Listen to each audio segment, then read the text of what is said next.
It's been over a year since Apple updated the MacBook Pro, and this 2018 version is well worth the wait. So what was Apple waiting for? Intel's new Coffee Lake processors, which add 2 more processing cores to the laptop. Now, the MacBook Pro has 6 cores, and the difference is huge. Using Geekbench to test for speed, we found a 44% increase over the quad-core processor in last year's MacBook Pro when using multi-core apps. In other words, if you use high-end Pro software, you're going to have a little more free time on your hands.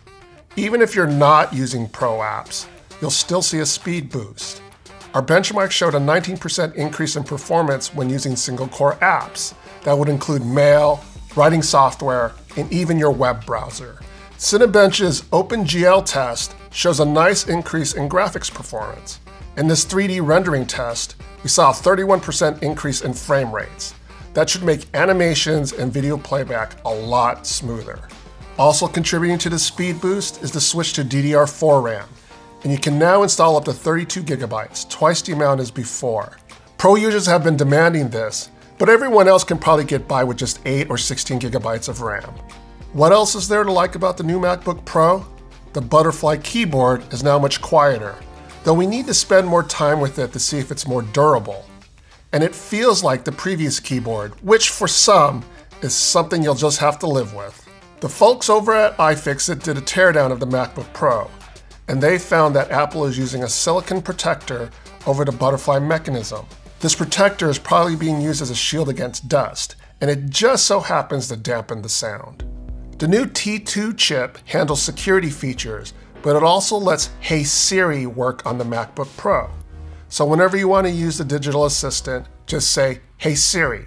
And as someone who always has my hands on the Mac, I don't use Siri very often. But with the upcoming macOS Mojave upgrade, we could see Siri come more into play, as it works with a new Home app that operates HomeKit devices. If you were hoping for a touchscreen Mac, I'm sorry to disappoint you.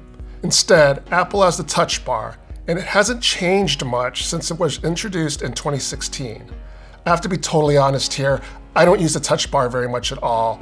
It does have useful functions that change depending on the apps you use, but it just isn't on my radar when I'm using the laptop and it's wasted on me. The Touch Bar, as well as the main display, now have True Tone, which automatically adjusts the white point on screen based on the ambient lighting in your room. It even works with Apple and LG ultrafine displays. With the way the human eye works, how we see color is affected by ambient light and the other surrounding colors. So True Tone helps create the best, most accurate colors.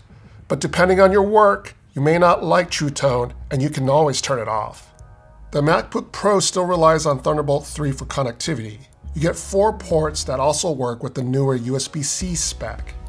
But if you have older devices with USB-A ports, you're going to have to get an adapter or a hub. Overall, the upgrade to the 2018 MacBook Pro is one for professionals to take notice. This laptop is the fastest one Apple has made, and by a wide margin.